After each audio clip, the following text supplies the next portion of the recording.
அளவுக்கு மிஞ்சினா எதுவுமே இடைஞ்சல் தானே. அன்பும் அப்படிதான். அன்பு அதிகமாக இருந்தால் அது எப்படி கெடுதல் பண்ணும் அப்படிங்கிற சந்தேகம் உங்களுக்கு வரலாம். தசரதன் கதை என்னாச்சு? கைகேயி மேலே வச்ச அளவு கடந்த அன்பு ராமன் காட்டுக்கு போறாப்புல ஆயிட்டுதுல்ல. தசரதன் எப்பேற்பட்ட அரசன். விஸ்வாமித்திரர் சொல்றார், என்ன மாதிரி முனிவர்களுக்கும் தேவர்களுக்கும் ஏதாவது கஷ்டம் வந்தா முதல்ல முருகன் கிட்ட போவோம், அப்புறம் பரமசிவனை போய் பார்ப்போம், அதுக்கப்புறம் திருமால் கிட்ட போவோம், அப்புறம் பிரம்மன் இந்திரன் இவங்களையெல்லாம் போய் பார்ப்போம். இவங்களால எல்லாம் முடியலன்னா கடைசியில் அயோத்திக்கு வருவோங்கிறார். உன்னை விட்டா வேற கதி உண்டோ அப்படின்னு தசரதனை பார்த்து விஸ்வாமித்திரரே சொல்றார். அப்பேற்பட்ட அரசன் தசரதன் கைகேயி காலில் விழறான். உன் பாதங்களை தொட்டு கெஞ்சி கேட்டுக்கிறேன், ராமனை காட்டுக்கு அனுப்பாதேங்கிறான். தசரதனுடைய இந்த நிலைமைக்கு என்ன காரணம்? அவன் கைகேயி மேலே வச்ச அளவு கடந்த அன்பு தான் காரணம்.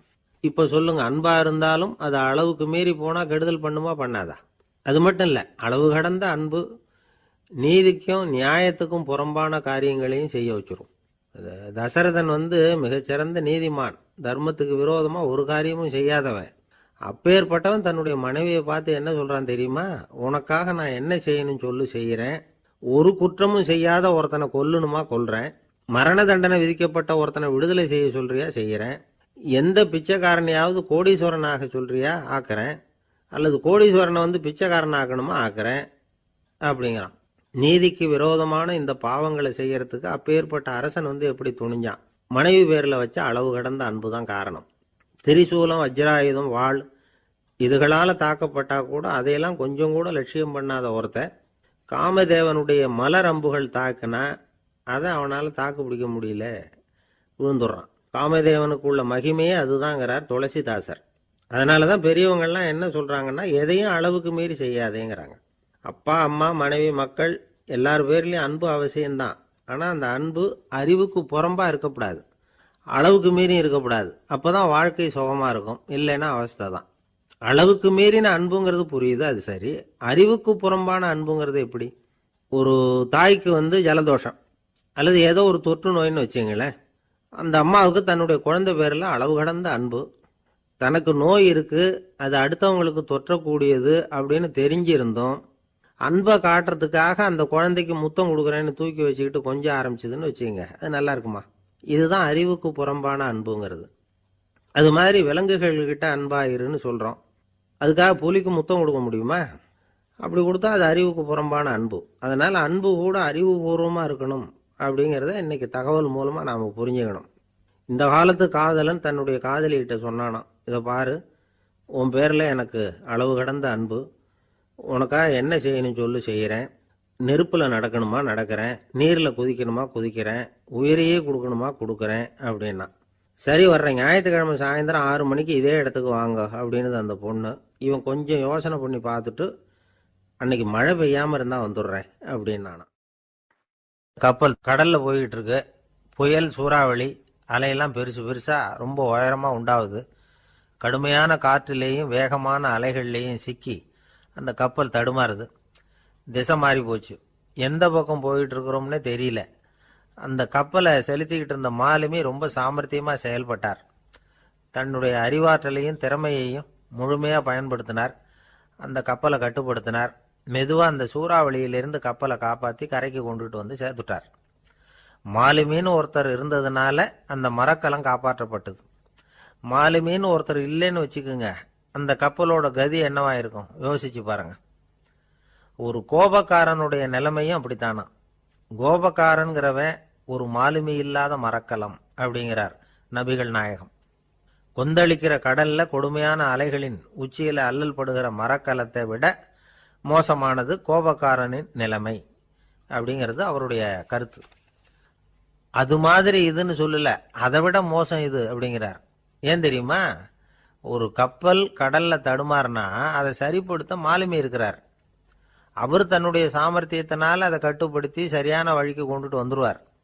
ஆனால் கோபக்காரனுடைய நிலைமை அப்படி இல்லை அப்படிங்கிறார் நபிகள் நாயகம். மனித மனம் ஒரு மரக்கலம், அறிவு அதில் இருக்கிற மாலுமி.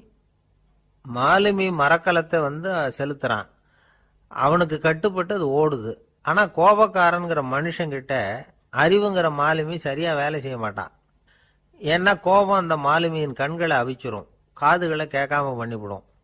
கண்ணையும் காதையும் மூடிவிட்டு கப்பலை ஓட்டுனா எப்படி ஓட்டுறது? அதனால கோபக்காரன் மாலுமி இல்லாத மரக்கலம். இடி மின்னல்ல மாட்டிக்கிட்டு கஷ்டப்படுற கப்பல் மாதிரி கஷ்டப்படுறான். பெரியவங்கள்லாம் என்ன சொல்றாங்க? உனக்கு கெடுதல் பண்ணவனுக்கும் நீ நன்மையே செய். எவருடைய விருப்பு வெறுப்பையும் பொருட்படுத்தாதே. பரம எதிரிக்கும் நீ நன்மை செய்ய ஆரம்பிச்சா உன்னுடைய தூய நிலையை பார்த்துட்டு அவனும் உனக்கு நெருக்கமான நண்பனா ஆயிடுவான். இதுதான் பெரியவங்க நமக்கு சொல்லி இருக்கிறது. புனித குரான் சொல்றது என்ன? தீமையை நன்மையை கொண்டே நீர் தடுத்து கொள்ளும் அப்படின்னு சொல்லப்பட்டிருக்கிறதுல. இன்னா செய்தாரை ஒருத்தல் அவர் நாண நன்னயம் செய்து விடல் அப்படிங்கிறார் திருவள்ளுவர். செல்வந்தர் ஒருத்தர்கிட்ட ஒரு சிறுவன் வந்து ஆடு மேய்ச்சிக்கிட்டு இருந்தானா. பெரியவர் அவனை கூப்பிட்டு, நீ நேரா போய் ஒரு ஆட்டுல உள்ள ரொம்ப நல்ல பகுதி எதுவோ அதை எடுத்துக்கிட்டு வா அப்படின்னாரான். இவன் போனான். ஒரு ஆட்டு உடம்புல இருந்த நாக்கு, இருதயம், இது ரெண்டையும் எடுத்துட்டு வந்து கொடுத்தானான். பெரியவர் வாங்கி பார்த்தார். அதுக்கப்புறம் இப்ப நீ போய் இன்னொரு ஆட்டுல இருக்கிற ரொம்ப கெட்ட பகுதி எதுவோ அதை எடுத்துட்டு வா அப்படின்னாரான். இவன் போய் எடுத்துட்டு வந்தான். அவன் கையில் இருந்தது மறுபடியும் அதே மாதிரி நாக்கு, இருதயம், இது ரெண்டும் தான்.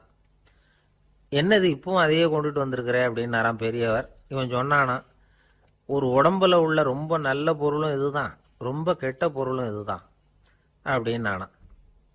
இளம் வயசுல இப்படி பதில் சொன்னவர் தான் பேரறிஞர் லுக்மானுல் ஹக்கீம் அவர்கள். கோபப்படாம இருந்தா இது ரெண்டும் நல்லா வேலை செய்யும், கோபப்பட்டா இது ரெண்டும் மோசமா வேலை செய்யும். அதை புரிஞ்சுக்கிறதுக்காகத்தான் இன்னைக்கு இந்த தகவல். கோபம் வந்துட்டா நாம என்ன செய்யறோங்கிறது நமக்கே தெரியாது.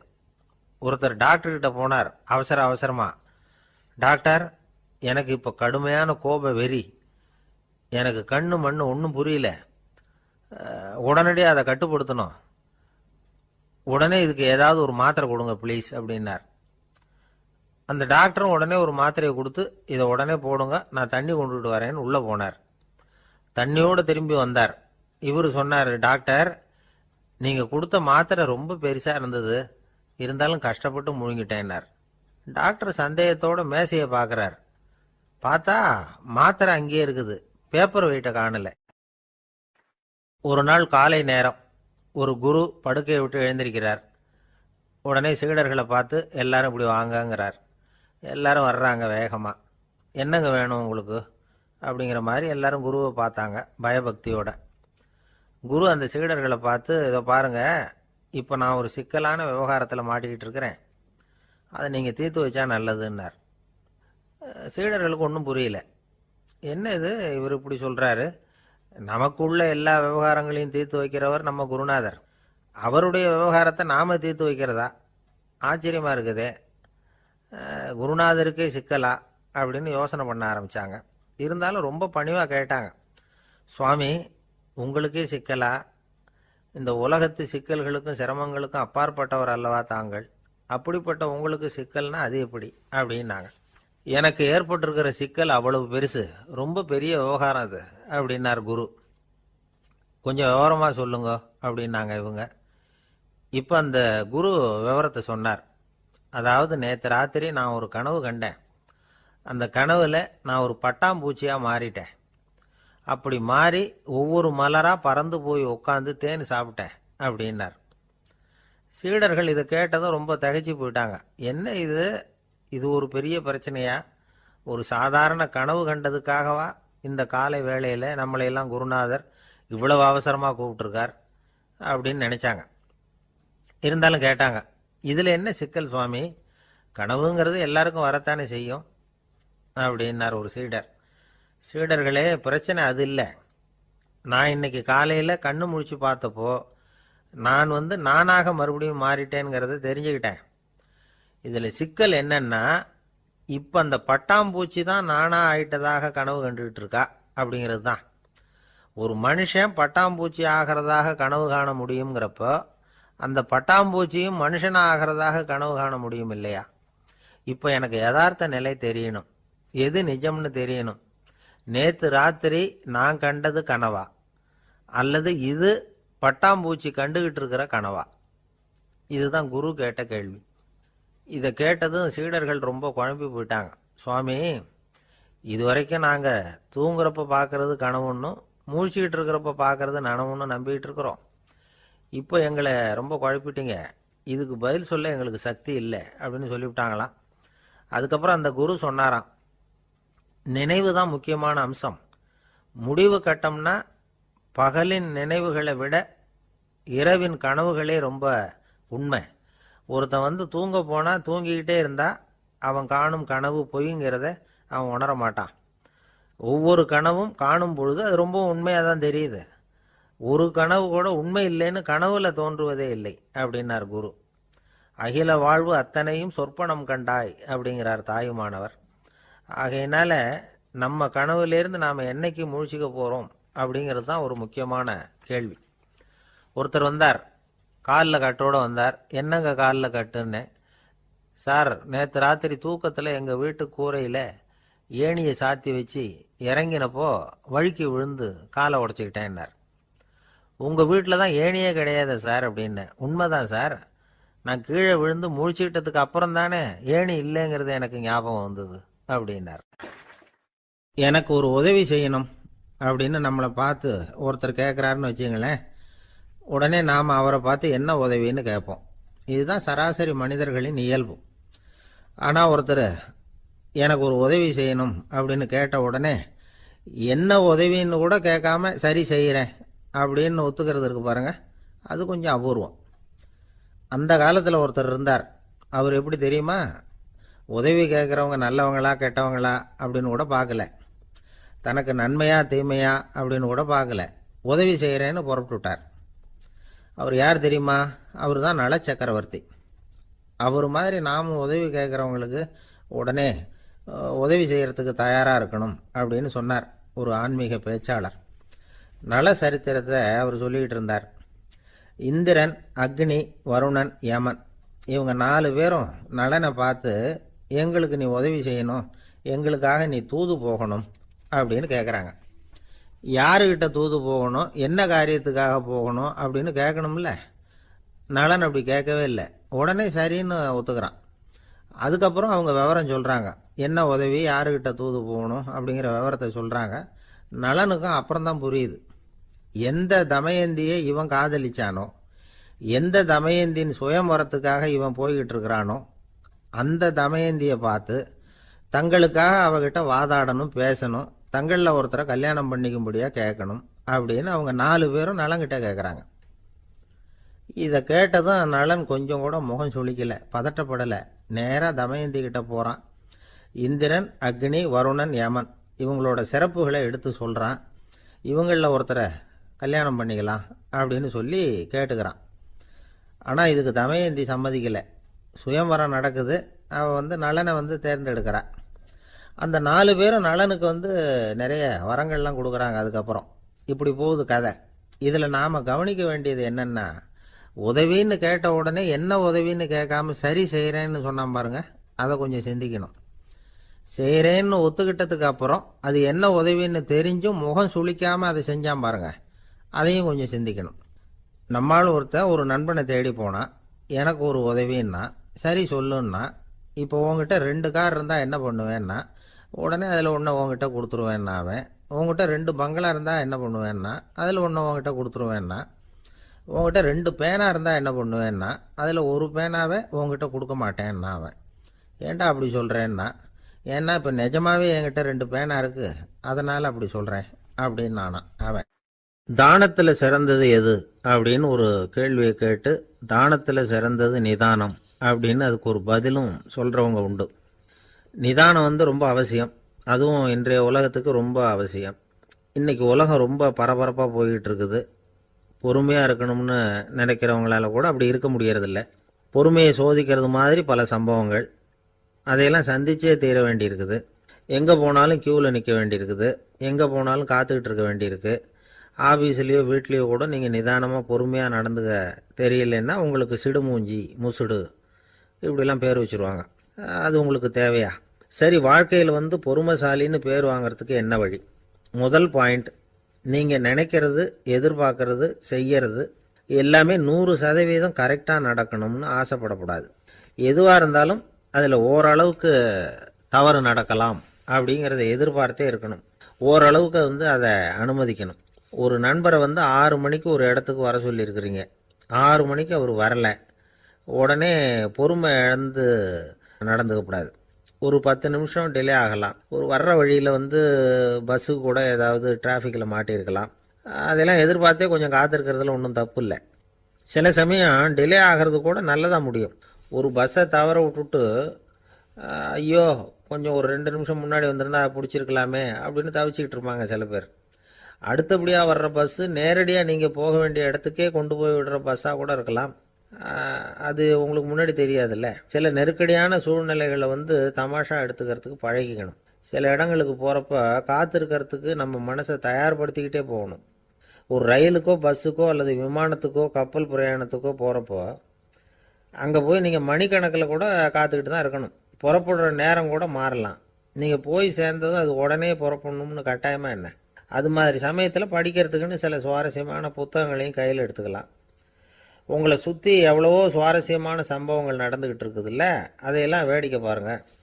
எதுக்காக காத்துக்கிட்டு இருக்கிறோமோ அந்த காரியத்தில் உண்மையாகவே நமக்கு ஒரு அக்கறை இருந்தால் நமக்கு போர் அடிக்காது. சில கோயில்களில் பார்த்துருப்பீங்க, தரிசனத்துக்காக பக்தர்கள் நாள் கணக்கில் காத்துக்கிட்டு இருப்பாங்க.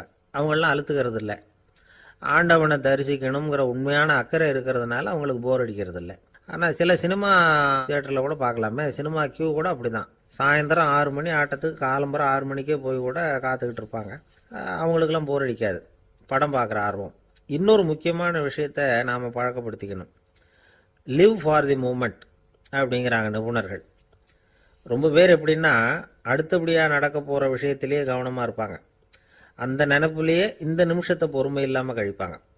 ஒருத்தர் இருக்கார், அவர் எப்படின்னா ஆஃபீஸ் முடியறதுக்குள்ளேயே சார் 5 மணிக்கெல்லாம் ரெடியாக இருங்க, நாம் அந்த ஹோட்டலில் போய் டிஃபன் சாப்பிட்ணும் அப்படின்னு 4 மணிலேருந்து சொல்லிகிட்டு இருப்பார்.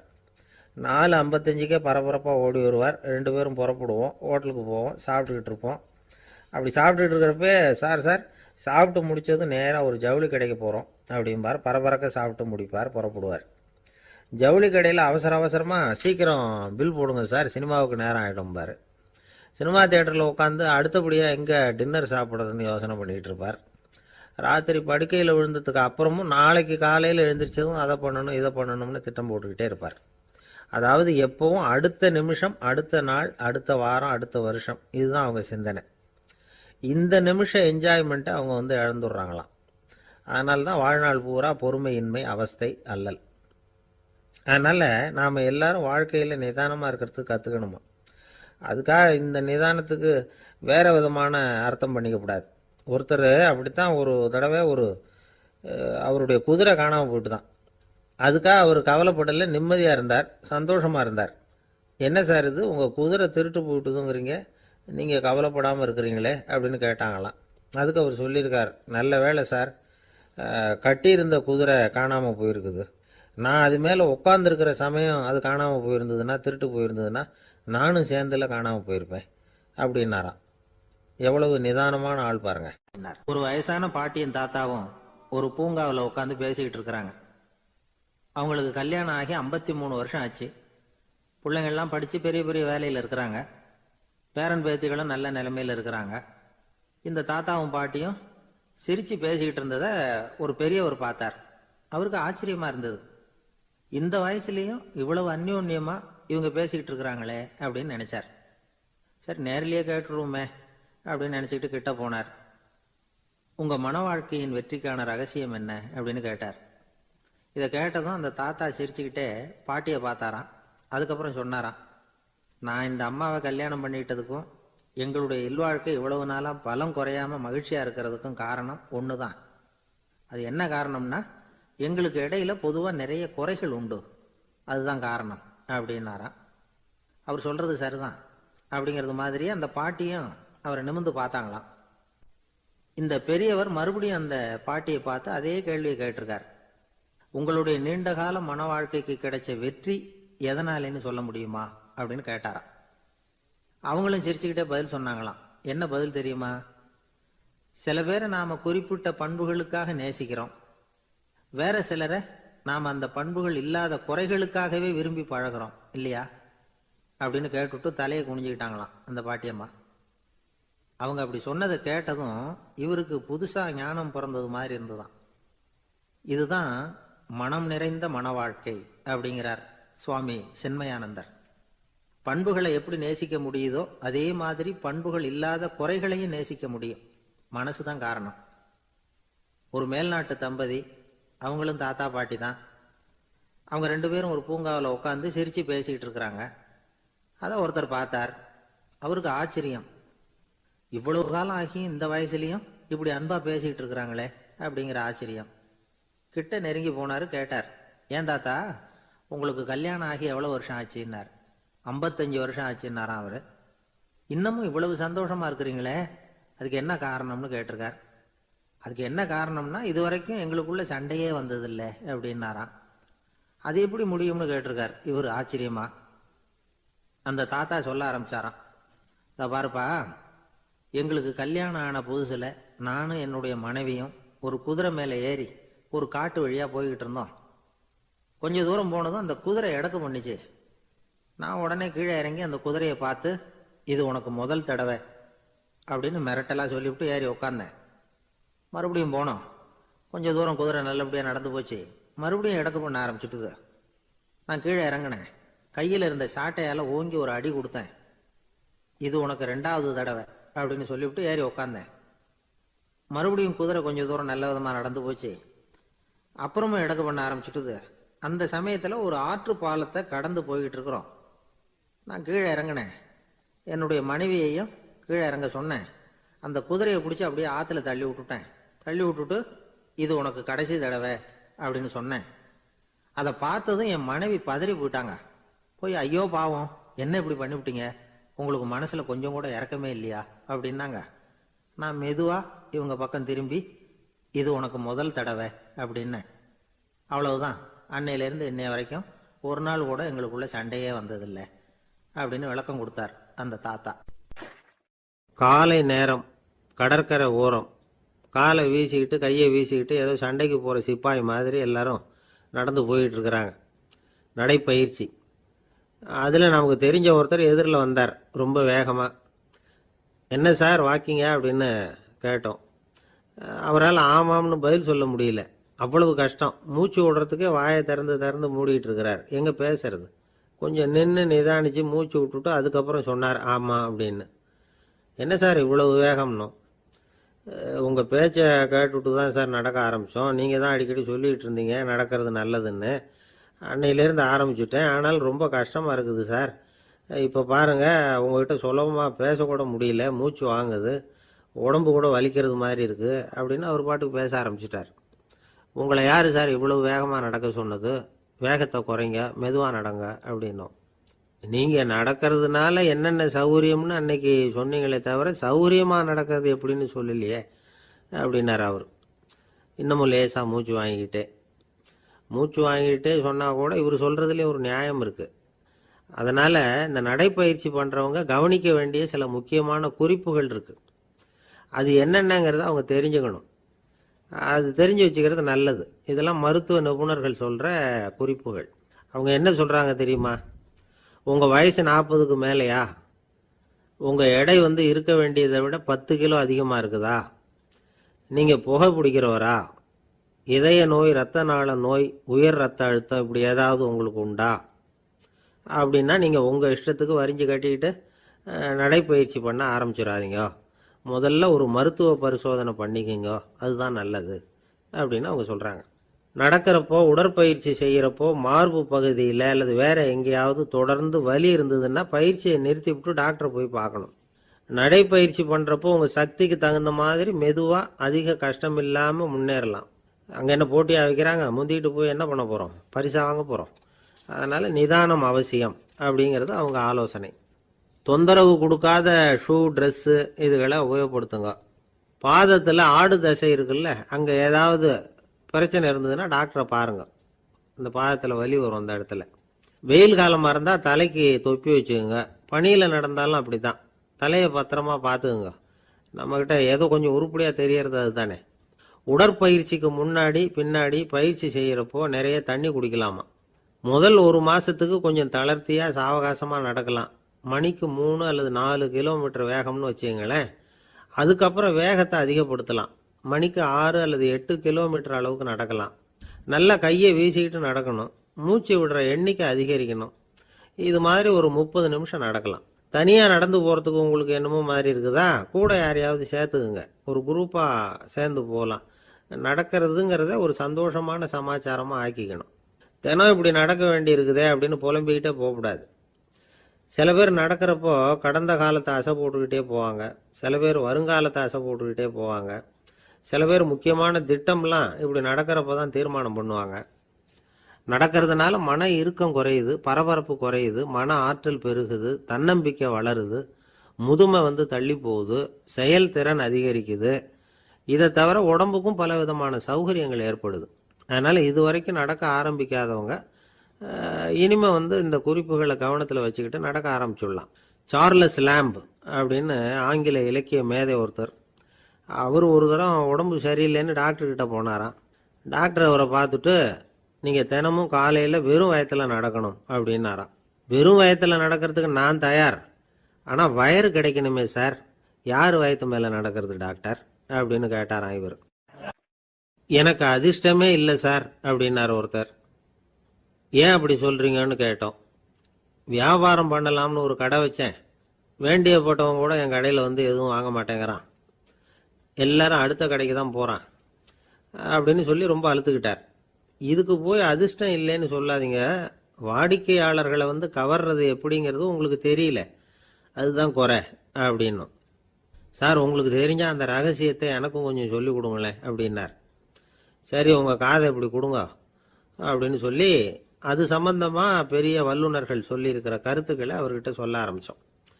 அதாவது இந்த வாடிக்கையாளர்களை கவர்றதுக்கு வல்லுநர்கள் பல ஆலோசனைகளை ஏற்கனவே சொல்லி வச்சிருக்கிறாங்க. அது சம்பந்தமாக அனுபவப்பட்டவங்க, அதை தெரிஞ்சு வச்சுக்கணும்.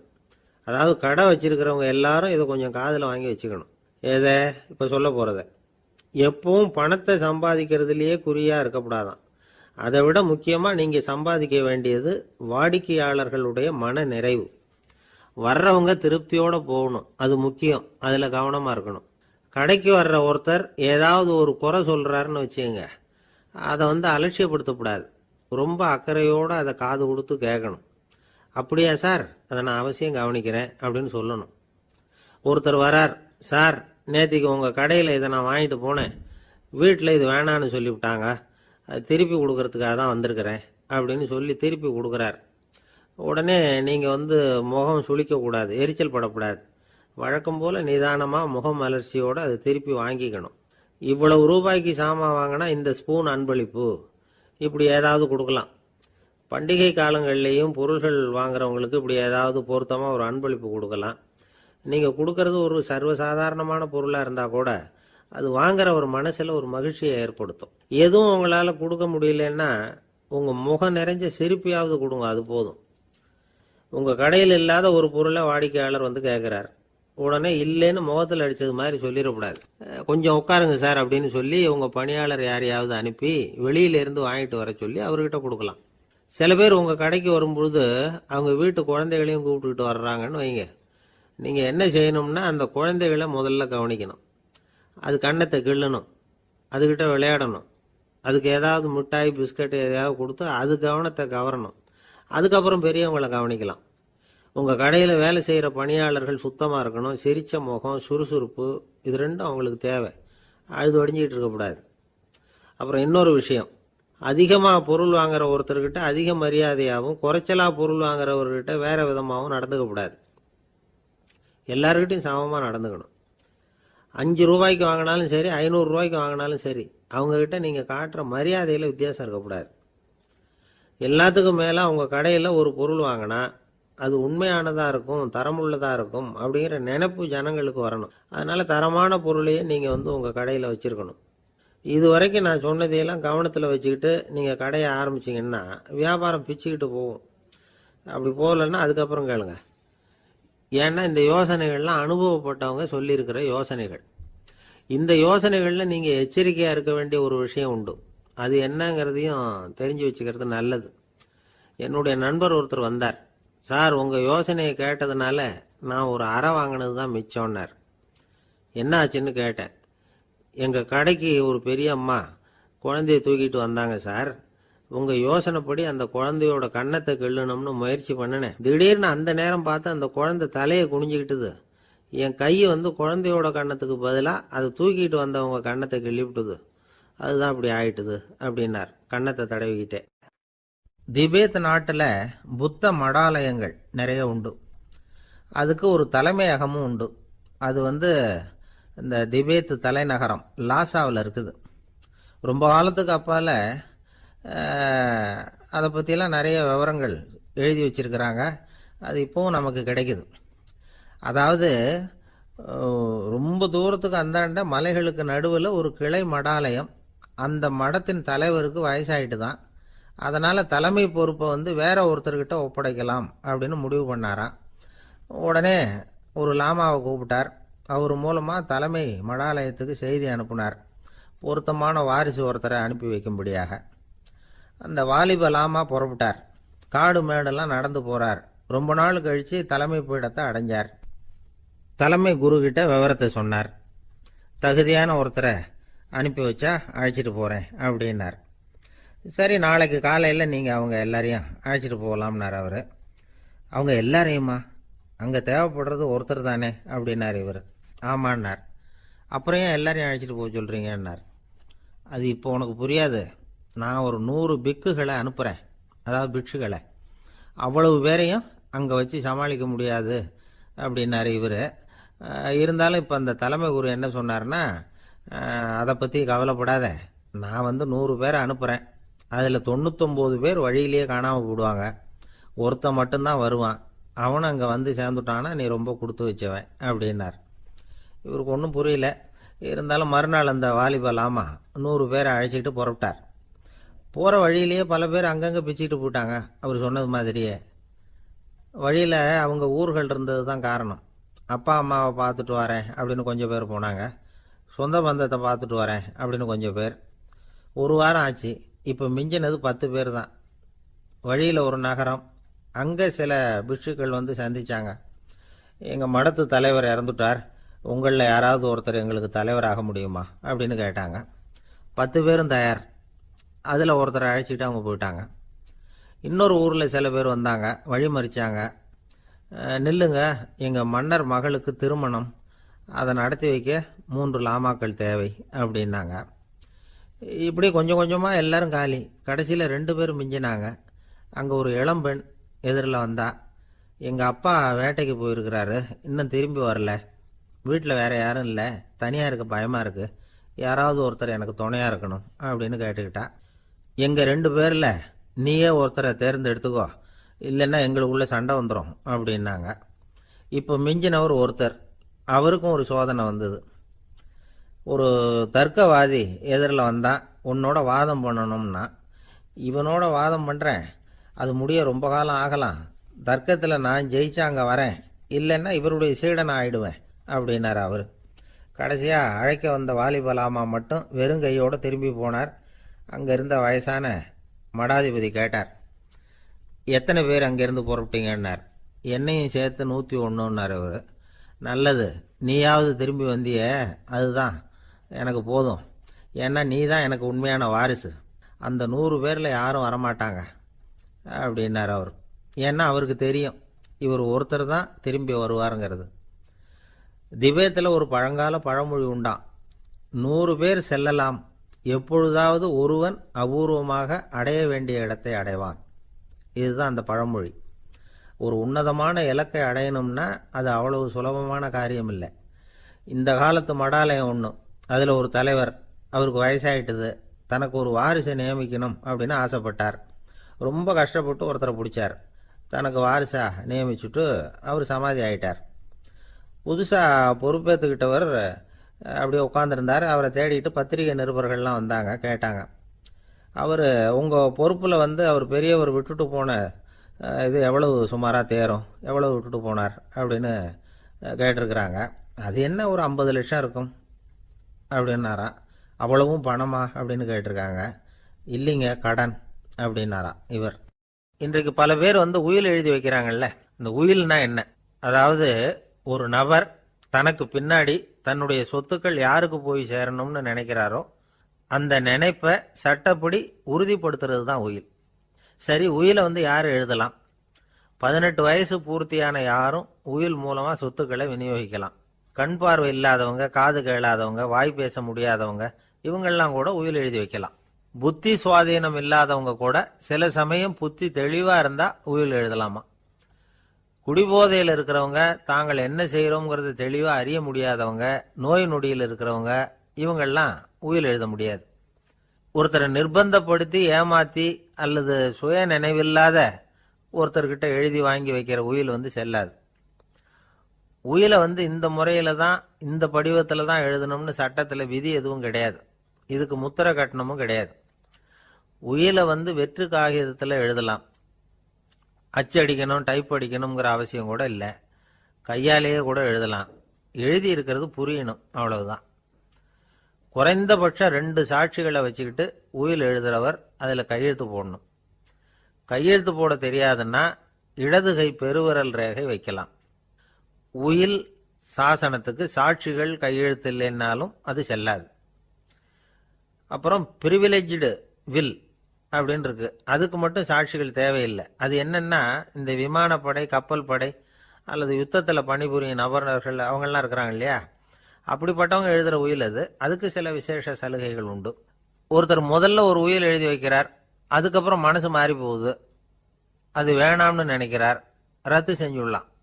அதுக்கப்புறம் வேற உயிலும் எழுதலாம். உயிரோடு இருக்கிற வரைக்கும் எத்தனை தடவை வேணும்னாலும் உயில் எழுதலாம். கடைசியா எழுதப்பட்ட உயில் சட்டப்படி சரியா இருந்தா அதுதான் அமலுக்கு வரும். சரி, எழுதுற உயில ரகசியமா வச்சிருக்கிறது எப்படி? இது ஒரு கேள்வி. இதுக்கு என்ன செய்யணும்னா, ஒருத்தர் உயிலை எழுதினதுக்கு அப்புறம் அவர் தானாவோ அல்லது அங்கீகரிக்கப்பட்ட முகவர் மூலமாகவோ, அதாவது ஒரு ஏஜென்ட் மூலமாகவோ, ஒரு கவரில் போட்டு சீல் வச்சு கவர் மேலே தன்னுடைய பெயரை எழுதி அல்லது அந்த ஏஜென்ட் பெயரை எழுதி கவர் மேலே என்ன அடக்கம் செய்யப்பட்டிருக்கு, உள்ள என்ன இருக்கு அப்படிங்கிற விவரம்லாம் எழுதி சார் பதிவாளர்கிட்ட ஒப்படைக்கலாம். இதுக்கு கட்டணம் உண்டு. அதுக்கப்புறம் எப்போ தேவைப்படுதோ அப்போ ஒரு மனு கொடுத்து அந்த கவரை திரும்ப வாங்கிக்கலாம். இப்போ எழுதுகிற உயில இவ்வளவு நாளுக்குள்ள பதிவு செய்யணுங்கிற கால வரையறை உண்டா அப்படின்னு ஒரு கேள்வி வரலாம் இல்லையா? எப்போ வேணும்னாலும் பதிவு செய்யலாம். நம்மால் ஒருத்தர் ஒரு நாள் ரொம்ப அவசரமாக வந்தார். இந்த உயில் எழுதுறது சம்பந்தமாக பூரா விவரமாக எனக்கு உடனே தெரியணும்னார்.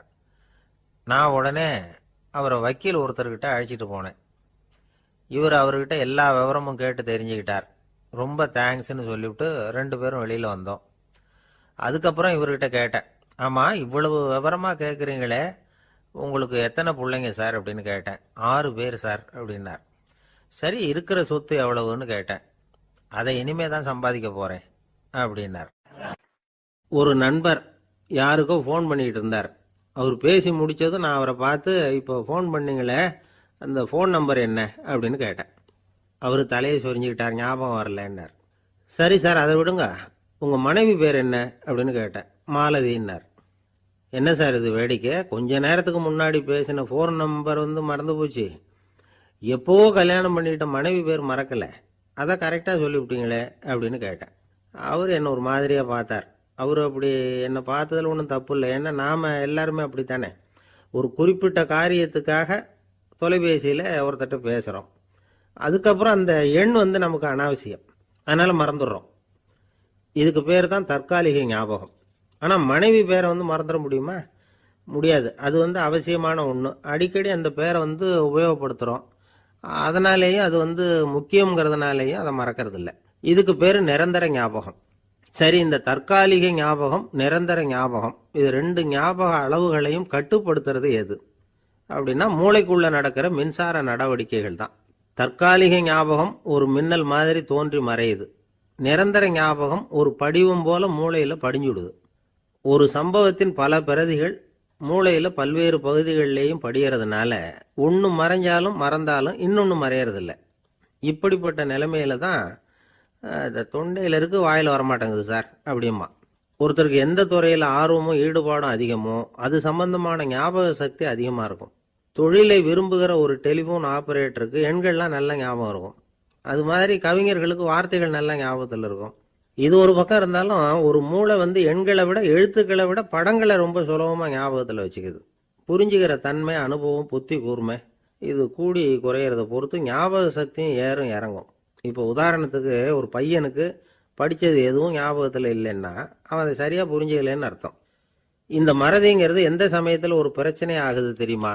உங்களுக்கு வேண்டியப்பட்ட ஒருத்தரை ஞாயிற்றுக்கிழமை சாயந்தரம் சரியாக 5 மணிக்கு கடற்கரைக்கு வர சொல்லிவிட்டு அந்த நேரத்தை மறந்துவிட்டா அது பரவாயில்ல, வர சொன்னதையே மறந்துவிட்டாதான் நிலைமை மோசம்னு அர்த்தம். இப்படி இருந்தால் இது வந்து சிகிச்சை எடுத்துக்க வேண்டிய நிலைமைங்கிறத புரிஞ்சுக்கணும். ஆமாம், இதுக்கும் மருந்து இருக்குது. ஆனால் மூளை வந்து குறிப்பிட்ட அளவுக்கு கீழே இயங்குறப்போவோ இன்னொன்று சொல்லுவாங்க, இந்த நியூரோ டிரான்ஸ்மிட்டர் அப்படின்னு சொல்லுவாங்க. அப்படிங்கிற மூளை ரசாயனம் ரொம்பவும் குறைஞ்சி போகிறப்போ மட்டும்தான் உபயோகப்படும். டாக்டர் என்ன சொல்கிறாங்க தெரியுமா? மூளையை பொறுத்த வரைக்கும் அதில் ஞாபக சக்தி அதிகமாக உள்ள மூளை, மறதி உள்ள மூளை அப்படின்னு ஒன்றும் கிடையாது அப்படிங்கிறாங்க. நினைவு வச்சுக்கிறதுக்கு பயிற்சி அளிக்கப்பட்ட மூளை, பயிற்சியற்ற மூளை அப்படின்னு வேணும்னா சொல்லலாம் அப்படின்னு சொல்கிறாங்க. அதனால் நம்ம ஞாபக சக்திங்கிறது நம்மக்கிட்ட இருக்கிற பயிற்சி, முயற்சி இதை பொறுத்து தான் அமையும். ஒருத்தர் ஒரு பென்சிலை எங்கேயோ வச்சுக்கிட்டு தேடிக்கிட்டு இருந்தார். அப்புறம் என்னமோ தீவிரமாக யோசனை பண்ணி அதை ஞாபகப்படுத்தி பார்த்துக்கிட்டு இருந்தாராம். எதிரில் உட்காந்துருந்தவர் சொன்னார், பென்சிலை தானே தேடிட்டு இருக்கீங்க, அது உங்கள் வலது காதில் இருக்குது சார் அப்படின்னாராம் அவர். இதுக்கு அவர் சொல்லியிருக்காரு, பென்சிலை வந்து வலது காதில் தான் வச்சுருக்கேங்கிறது எனக்கு நல்லா ஞாபகம் இருக்குது, ஆனால் எது வலது காதுங்கிறது தான் மறந்து போச்சு அப்படின்னாராம். அவர் அதை தான் யோசிச்சுட்டு இருந்திருக்கிறார். ரொம்ப பேருக்கு கூட்டத்தில் பேசுறதுன்னா பயம். நமக்கு ஒன்றும் தெரியாதுன்னு மற்றவங்க நினச்சிடக்கூடாதுங்கிற எண்ணம் தான் இதுக்கு காரணம். ரொம்ப முக்கியமான ஒரு கூட்டம்னா பயம் அதிகமாக இருக்கும். முக்கியமானவங்கள்லாம் வருவாங்களே, அவங்கெல்லாம் நம்மளை பற்றி மட்டமாக நினச்சிருவாங்களே அப்படிங்கிற பயம் வந்துடும். ஆனால் மேடை பேச்சுங்கிறது அவ்வளவு கடினமான ஒரு காரியம் இல்லைங்கிறாங்க அது சம்பந்தமான நிபுணர்கள். யாரும் பேச்சாளர் ஆகலாம், இது ஒன்றும் பெரிய கிஃப்ட் கிடையாது அப்படின்னு அவங்க சொல்கிறாங்க. நீங்கள் ஒரு சிறந்த பேச்சாளர் ஆகணுமா அப்படின்னா அதுக்குன்னு சில ஆலோசனைகளை சொல்லி வச்சிருக்கிறாங்க அனுபவசாலிகள். முதல் ஆலோசனை என்னென்னா, உங்கள் பேச்சு வந்து எளிமையாக இருக்கணும். ஏதாவது ஒரு கருத்து அல்லது 2 கருத்து சொன்னால் போதும். 20 அல்லது 30 கருத்துக்களை சொல்லிகிட்டே போகக்கூடாது. 2வது ஆலோசனை, நீங்கள் என்ன பேச போகிறீங்கிறது முதல்ல உங்களுக்கு நல்லா புரியணும். அதுக்கப்புறம் தான் அதை அடுத்தவங்களுக்கு புரிய வைக்க முடியும். எப்படி ஆரம்பிக்க போகிறோம், எந்த கருத்தை முக்கியமாக வலியுறுத்த போகிறோம், எப்படி முடிக்க போகிறோம் அப்படிங்கிறத முதல்ல நல்லா சிந்திச்சு மனசில் வச்சுக்கணும். கடைசியாக என்ன சொல்கிறீங்களோ அதுதான் கேட்குறவங்க மனசில் நிற்கும். 3வது ஆலோசனை என்னென்னா, உங்கள் பேச்சு சுருக்கமாக இருக்கணும். ஒரு 15 நிமிஷம் பேசுறது ரொம்ப பொருத்தம். மணிக்கணக்கில் பேசிக்கிட்டு இருக்கிறது நல்லதில்லை. 4வது ஆலோசனை, நீங்கள் பேசுறது உண்மையாக இருக்கணும். உங்களுக்கு உண்மையான அனுபவங்கள் இருக்கும், அதை சொல்லலாம். உங்களுடைய உண்மையான அனுபவங்களை மற்றவங்களோட பகிர்ந்துக்கணும், அதுதான் முக்கியம். 5வது ஆலோசனை, ஆரம்பத்தில் கொஞ்ச நேரம் உங்களை பற்றியும் எதிரில் உள்ளவங்களை பற்றியும் சம்மந்தப்படுத்தி ஏதாவது பேசி ஒரு நெருக்கத்தை ஏற்படுத்திக்கணும். ஒவ்வொருத்தரும் இப்போ இவர் பேச போகிறது நம்ம சம்மந்தப்பட்டது அப்படின்னு நினைக்க ஆரம்பிச்சிருவாங்கல்ல, அதுக்கப்புறம் அவங்க கேட்க தயாராகிட்டாங்கன்னு அர்த்தம். எதிரில் உட்காந்துருக்கிற கூட்டத்திலிருந்து 3 பேரை தேர்ந்தெடுங்க. அதாவது வலது பக்கம் ஒருத்தர், நடுவில் ஒருத்தர், இடது பக்கம் ஒருத்தர். அதாவது உங்களை வந்து ரொம்ப கனிவாகவும் ஆர்வமாகவும் பார்க்குறவராக பார்த்து தேர்ந்தெடுத்துங்க மனசுக்குள்ள. நீங்கள் பேசும்பொழுது என்ன பண்ணணும்னா, இவங்களை நேருக்கு நேராக மாறி மாறி பார்த்துக்கிட்டே பேசுனீங்கன்னா நீங்கள் ஏதோ ஒட்டுமொத்த கூட்டத்தையும் பார்த்து பேசுகிறதாக ஒரு உணர்வு அது ஏற்படுத்திவிடும். 6வது ஆலோசனை என்னென்னா, சொற்பொழிவுன்னா நீங்கள் பேசணும், படிக்கக்கூடாது. எழுதி படிக்கிறது நல்லா இருக்காது. குறிப்புகள் வேணும்னா வச்சுக்கலாம். படிக்கிறது பேப்பர்லேருந்து வர்றது மாதிரி இருக்கும், பேசுறது இதயத்திலேருந்து வர்றது மாதிரி இருக்கும். அப்புறம் 7வது ஆலோசனை சொல்கிறாங்க, அது என்னென்னா, மேடையில் ஏறி நின்ன உடனே இயல்பாக மூச்சு இழுத்து விட்டுங்க, இயல்பு நிலைக்கு வாங்க, அதுக்கப்புறம் இயல்பாக பேச ஆரம்பிக்கலாம் அப்படிங்கிறாங்க. இவ்வளவும் வந்து பேச்சு கலையில் வல்லுநர்களாக இருக்கிறவங்க சொல்லுகிற ஆலோசனைகள். இதையெல்லாம் கடைபிடிச்சா நமக்கும் அதுக்கும் வெகு தூரம்னு நினச்சிக்கிட்டு இருந்த ஒன்று இப்போ கிட்டத்தில் நெருங்கி வந்துடும். நாம் சொல்கிறபடியெல்லாம் அது கேட்கும். ஒரு பேச்சாளர், அவருக்கு சுருக்கமாகவே பேச தெரியாது. மேடையில் ஏற்றி விட்டுவிட்டா போதும், ஆரம்பிச்சிருவார், நிறுத்த மாட்டார், பேசிக்கிட்டே இருப்பார். ஒரு தடவை அவர் ஒரு கூட்டத்தில் ரொம்ப நேரம் பேசிக்கிட்டே இருக்கிறார். எதிரில் பொறுமை இழந்த ஒருத்தர் தன்னுடைய கை கடிகாரத்தை காட்டினார். அதை கவனித்த பேச்சாளர், மன்னிக்கணும், கை கடிகாரம் நான் கொண்டுகிட்டு வர மறந்துட்டேன், அதுதான் நேரம் போனதே தெரியல அப்படின்னு சொல்லியிருக்கிறார். இதுக்கு அவர் சொன்னாராம் கோபமா, ஏய்யா கடிகாரத்தை தான் பார்க்க முடியல மறந்துட்டேன், பக்கத்தில் மாட்டிருக்கிற கேலண்டரையாவது பார்க்கக்கூடாதா அப்படின்னாராம். ஒரு நண்பர் சினிமா படம் தயாரிக்கிறவர், அவர்கிட்ட ஒரு நாள் பேசிக்கிட்டு இருந்தேன். அது எப்படி சார் நீங்கள் எடுக்கிற எந்த படமும் கையை கடிக்காத அளவுக்கு எடுத்துடுறீங்களே, அது எப்படின்னு கேட்டேன்.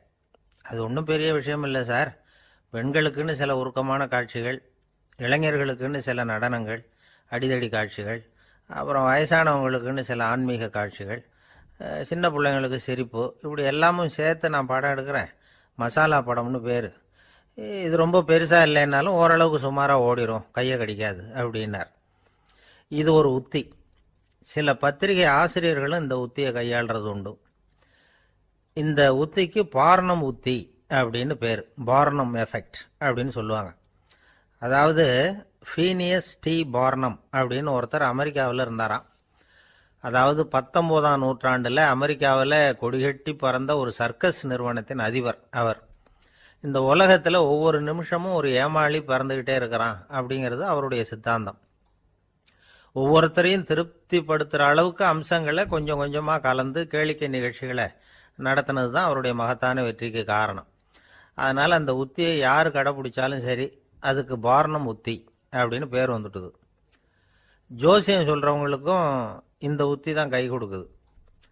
ஒரு விஷயத்த ஒருத்தருடைய கோள் நிலைகள் அல்லது கையெழுத்து நிரூபிக்கிறதாக அவர்கிட்ட சொன்னால் அதை அவர் நம்பிவிடுவார். ஆனால் அந்த விஷயம் நல்லதாக இருக்கணும், நேர்மையானதாக இருக்கணும், அதாவது பாசிட்டிவாக இருக்கணும். 8ஆம் இடத்துல குரு, 9ஆம் இடத்துல சனி, நீங்கள் ஒரு பெரிய மேதை தான் அப்படின்னு சொல்லுவாங்க. கேட்குறவங்களுக்கு அதை மறுக்கிறதுக்கு மனசு வராது. அப்படி சொல்லும் பொழுது கூடவே என்ன கொஞ்சம் முன்கோபம் அதிகமாக இருக்கும், இருந்தாலும் அது உடனே மறைஞ்சிரும் அப்படின்னு சில அற்ப விஷயங்களையும் சொன்னாலும் அதையும் சரிதான்னு சொல்லி ஒத்துக்குவாங்க. ஆளுமையை எடை போடுகிற ஒரு நிறுவப்பட்ட உத்தியின் மூலமாக தன்னுடைய குணாதிசயங்கள் கண்டுபிடிக்கப்பட்டதாக அவர் நம்புறது தான் இதுக்கு காரணம். இந்த மாதம் பணத்தட்டுப்பாடு கொஞ்சம் இருக்கும், உடம்புல ஏதாவது கொஞ்சம் அசௌகரியம் இருக்கும், வீட்டுக்குள்ளே லேசாக மனஸ்தாபம் வரலாம், இது மாதிரி பொதுப்படையாக சிலதை சொன்னாலே போதும், மக்களை நம்ப வச்சுடலாம். இதெல்லாம் நமக்கு மட்டும்தான் ஏற்படுது அப்படின்னு சொல்லி அவங்க நினைக்கிறது தான் காரணம். இதுதான் பார்னம் உத்திங்கிறது. மனிதர்கள் பாராட்டுக்களை விரும்புகிறதும் விமர்சனங்களை வெறுக்கிறதும் பார்னம் உத்தியின் அடுத்த கூறு. அதனால் ஒருத்தருக்கு ஜோசியம் சொன்னாலும் சரி, அவருடைய ஆளுமையை மதிப்பிடுறதாக இருந்தாலும் சரி, அவரை புகழற மாதிரி இருந்தாலும் சரி, அப்படி இருந்தால் தான் அது சரியாக இருக்கும். சாதகமான விஷயங்களை அதிகமாகவும் பாதகமான விஷயங்களை நாசூக்காகவும் சொன்னால் மக்கள் அதை நம்பிடுவாங்க. ஒருத்தரை கருமின்னு சொன்னால் ஏற்றுக்க மாட்டார். அதையே கொஞ்சம் மாற்றி நீங்கள் கொஞ்சம் சிக்கனமான ஆசாமி அப்படின்னு சொன்னால் நீங்கள் சொல்கிறது சரிதான் சார் அப்படிம்பார். நீங்கள் பெரிய செலவாளி தான், இருந்தாலும் நல்ல விஷயங்களுக்கு தான் செலவழிப்பீங்க அப்படின்னு சொல்லணும். இப்படி இந்த பார்னம் உத்தியை கடைபிடிச்சி இன்னைக்கு வெற்றிகரமாக காலம் தள்ளுறவங்க நிறைய பேர் இருக்கிறாங்க. இந்த உலகத்தில் ஒவ்வொரு நிமிஷமும் ஒரு ஏமாளி பறந்துக்கிட்டே இருக்கிறான் அப்படிங்கிறது தான் ஃபீனியஸ் பார்னம் அவர்களுடைய நம்பிக்கை. அதை விட அடுத்தவங்களை ஏமாளியாக நினைக்கிற மனுஷர்கள் தான் இன்றைக்கி உலகத்தில் ரொம்ப அதிகம். ஒருத்தர் தன்னுடைய மேலதிகாரிகிட்ட போய், ஐயா ஒரு நாள் லீவு வேணும், என் தங்கச்சிக்கு கல்யாணம் அப்படின்னார். அவர் பார்த்தார், ஒரு 10 நிமிஷம் வெளியில் இருங்கன்னார். 10 நிமிஷம் கழித்து கூப்பிட்டார், இதை பாருங்கள், நீங்கள் சொல்கிறது பொய், இப்போ உங்கள் தங்கச்சிக்கு ஃபோன் பண்ணேன், அவங்க தனக்கு 2 வருஷத்துக்கு முன்னாடியே கல்யாணம் ஆகிட்டதாக சொல்கிறாங்க அப்படின்னார். உடனே இவர் சொன்னார், சார் இப்போ நீங்கள் சொல்கிறதும் பொய்யாக தான் இருக்கணும், ஏன்னா நிஜமாக எனக்கு ஒரு தங்கச்சியே கிடையாது அப்படின்னார். ஒரு ஊரில் ஒரு குரு இருந்தார், ஜென் குரு. அவரை தேடிட்டு ஒரு மன்னர் வந்தார். வந்தவர் ஜப்பான் மன்னர். தோட்டக்கலையை பற்றி தெரிஞ்சுட்டு போகிறதுக்காக அவர் வந்தார். எப்படி தோட்டம் அமைக்கிறது அப்படிங்கிறத பற்றி அந்த குரு விவரமாக சொல்லி கொடுத்தாரு. 1 நாள் 2 நாள் இல்லை, 3 வருஷம் கற்றுக் கொடுத்தார். அதுக்கப்புறம் சொன்னார், நான் கற்றுக் கொடுத்துட்டேன், இனிமேல் நீங்கள் போகலாம், போய் தோட்டம் அமைக்கலாம், அதுதான் உங்களுக்கு பரிசை. தோட்டம் அமைச்ச பிறகு சொல்லி அனுப்புங்க, நான் பார்க்குறேன், நீங்கள் இங்கே என்னவெல்லாம் கற்றுக்கிட்டீங்களோ அதையெல்லாம் அங்கே செயல்முறையில் செஞ்சு காட்டுங்க அப்படின்னு சொல்லி அனுப்பி வச்சார். மன்னர் போனார். அரண்மனைக்கு பக்கத்திலேயே ஒரு பெரிய தோட்டத்தை உண்டு பண்ணினார். அழகான மரங்களையும் செடிகளையும் உருவாக்குனாரு. கிட்டத்தட்ட 1000 தோட்டக்காரர்களை பயன்படுத்தி 3 வருஷங்கள் முயற்சி பண்ணி அந்த அழகான தோட்டத்தை உருவாக்குனார். குரு கிட்ட இருந்து செய்தி வந்தது, நாளைக்கு வந்து தோட்டத்தை பாக்குறேன் அப்படின்னு. மன்னர் உடனே சுறுசுறுப்பாயிட்டார். முதல் நாளே தோட்டத்தை சுத்தப்படுத்தினார். ராத்திரி பூரா யாரும் தூங்கல. எல்லாருக்கும் தோட்டத்தை ஒழுங்குபடுத்துற வேலை. அது அந்தந்த இடத்துல ஒழுங்கா இருக்குதா அப்படின்னு சரி பார்த்தாங்க. ஒரு தவறும் இல்லாத வகையில அதை ஒழுங்குபடுத்தினாங்க. மறுநாள் குரு வந்தார், தோட்டத்தை பார்த்தார். அவருக்கு கோபம் வந்துட்டுது. மன்னருக்கு ஆச்சரியம், எப்பவும் சிரிச்சுக்கிட்டே இருக்கிறவர் இப்ப எப்படி இருக்கிறாரே அப்படின்னு. மெதுவா குரு கிட்ட போய் எல்லாம் சரியா தானே இருக்குது அப்படின்னார். எல்லாம் சரிதான், ஆனாலும் எங்கே அந்த பொன்னிற காற்று அப்படின்னார். உதிர்ந்த இலைகள், பொன் மஞ்சள் நிற இலைகள் காற்றில் அப்படி புரண்டு ஓடுவதை நான் பார்க்க முடியவில்லையே அப்படின்னாராம். அது இல்லாம இந்த தோட்டம் உயிரோட்டம் உள்ளதா இருக்காது. இதுல பாடல் இல்லை, ஆடல் இல்லை, அதெல்லாம் இல்லாம இந்த தோட்டம் ரொம்பவும் செயற்கையா தெரியுதேன்னாராம். மன்னர் இப்பதான் யோசனை பண்ணார். கீழே கிடந்த காஞ்சி போன இலைகள் மட்டும் இல்ல, மரத்துல இருந்த காஞ்சி போன இலைகளையும் அப்புறப்படுத்தி சுத்தமா வச்சிருக்கிறார். இறப்பும் வாழ்க்கையினுடைய ஒரு பகுதி தான். மரணம்ங்கிறது வாழ்க்கைக்கு எதிரானது அல்ல, அதை நிரப்பும் ஒரு பகுதி தான் அது. மரணம் இல்லையில் வாழ்க்கையே இல்லை அப்படிங்கிறது பெரியவங்க கருத்து. இப்ப அந்த தோட்டம் அழகாதான் இருக்குது, இருந்தாலும் அது ஒரு ஓவியம் மாதிரி உயிர் இல்லாமல் இருக்கு. குரு ஒரு வாளியை கையில எடுத்துக்கிட்டார். தோட்டத்தை விட்டு வெளியில போனார். ஏற்கனவே வீசி எறிந்த அந்த சருகுகளை எல்லாம் அள்ளி கொண்டுகிட்டு வந்தார். உள்ள எல்லா இடங்கள்லயும் அதை வீசினார். உடனே காத்து அந்த காய்ந்த சருகுகளையும் பழுத்த இலைகளையும் அசைக்க ஆரம்பிச்சுட்டுது. இப்போ அங்க சலசல சத்தம், சங்கீதம், இலைகளின் நடனம். ஓவியம் மாதிரி இருந்த அந்த தோட்டத்துக்கு இப்ப உயிர் வந்துட்டுது. இதுதான் அந்த பொன்னான காற்று அப்படின்னாராம் குரு. மன்னருக்கு புரிஞ்சுது. மிகப்பெரிய ஜென் கேள்வி ஒன்று உண்டு. உம்மான் அப்படிங்கிற ஒரு பெரிய குருவை பார்த்து துறவி ஒருத்தர் கேட்டாராம், இலைகள் எல்லாம் கீழே விழுந்து மரங்கள் மொட்டையாக இருக்கும் பொழுது என்ன நடக்கும்? இதுதான் கேள்வி. இதுக்கு உம்மான் சொன்ன பதில் பொன்னான காற்று, தி கோல்டன் விண்ட் அப்படின்னாராம். இதுக்கு என்ன விளக்கம்னா, உன்னுடைய எண்ணங்கள் எல்லாம் உன்னுடைய மனசிலிருந்து கீழே விழுந்து உனது உள்ளுணர்வானது மொட்டையாக நிற்கும் நிலைதான் அது. உனது வேர்களின் அருகில் காற்று வீசுகிறது. எல்லா எண்ணங்களும் உன்னிலிருந்து வெகு தூரத்துக்கு புரண்டு கொண்டே சென்று விடுகிறது. நீ அவற்றை கடந்து விட்டால் நீ அவைகளுக்கெல்லாம் மேலெழுந்து கீழே பார்ப்பவனைப் போல நிற்க ஆரம்பித்து விடுவாய். அதுதான் தியானம் என்பது அப்படின்னு சொல்றாங்க. தியானம்ங்கிறது எண்ணத்துக்கு எதிரானது இல்ல.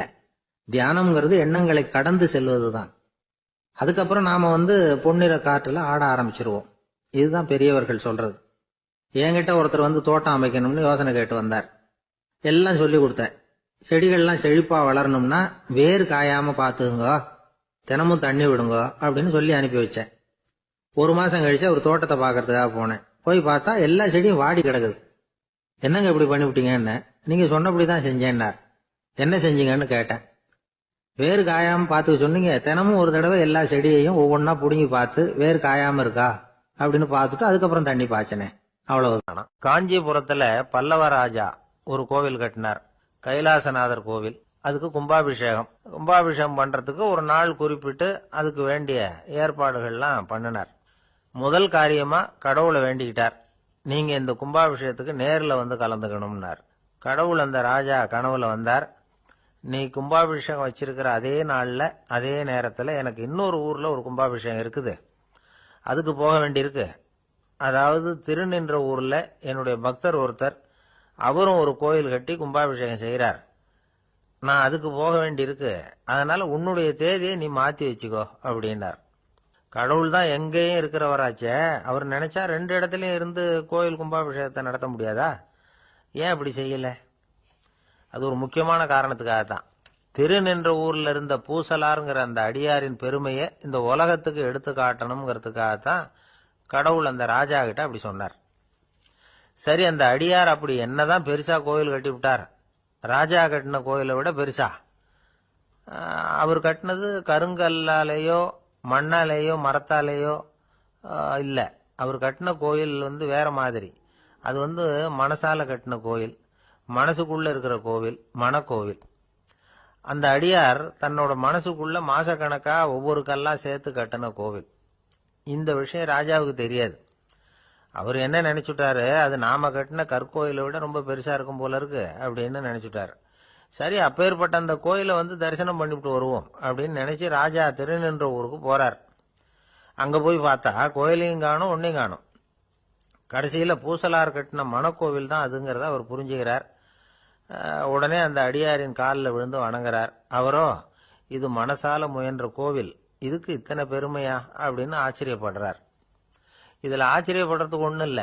ஆண்டவன் விரும்புறது அகபக்தியையே தவிர புற தோற்றங்களே அல்ல.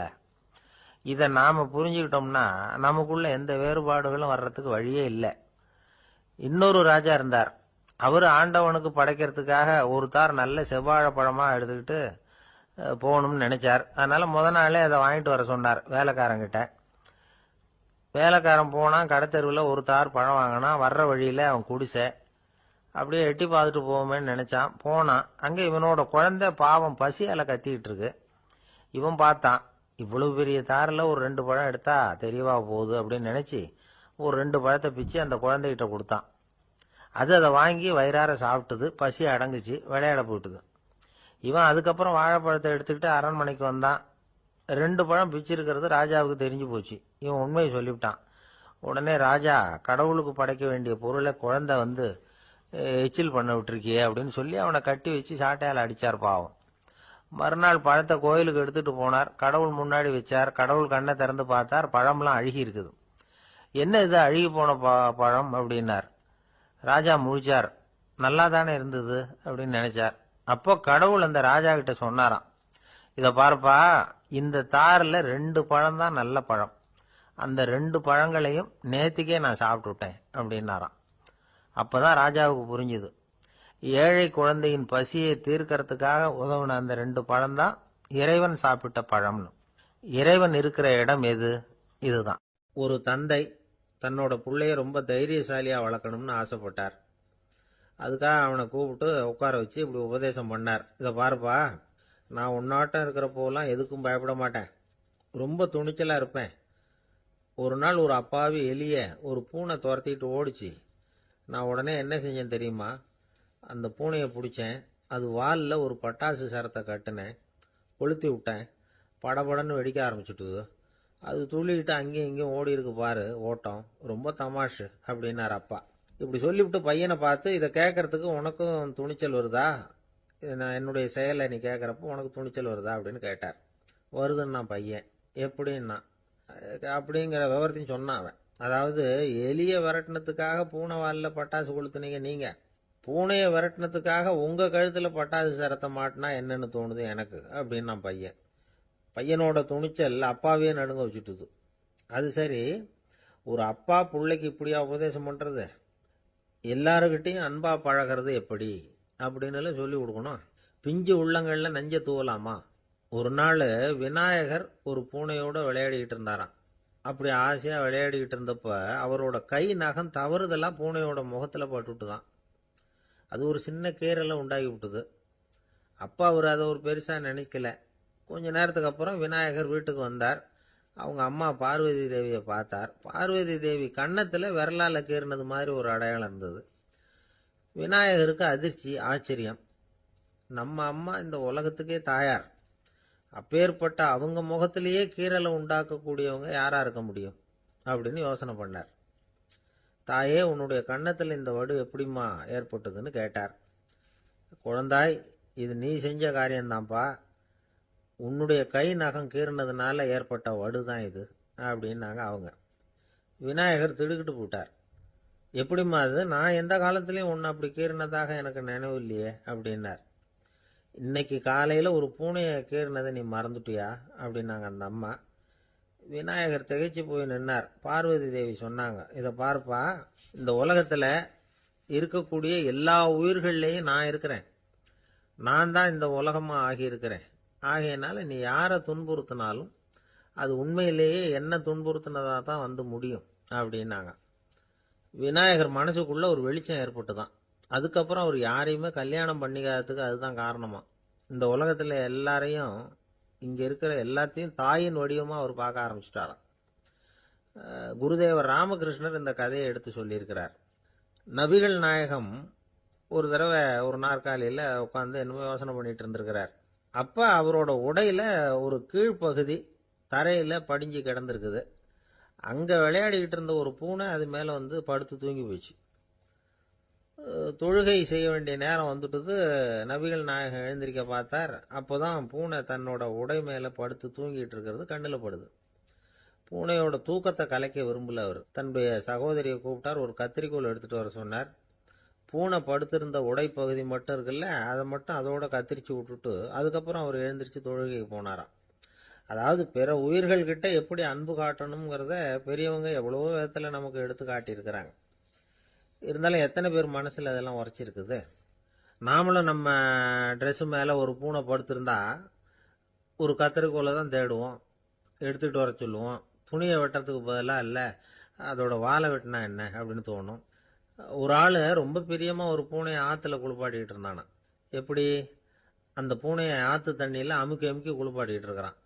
அந்த வழியா போன பெரியவர் ஒருத்தர் இதை பார்த்தார். இதை பார்ப்பா, பூனையை அது மாதிரி ஆத்து தண்ணியில அமுக்கி குளிப்பாட்டாத, மூச்சு திணறி செத்து போடும் அப்படின்னு அட்வைஸ் பண்ணார். நீ போய் அவன் வேலையை பார்த்துக்கிட்டு, எனக்கு எல்லாம் தெரியும்னா இவன். சரி,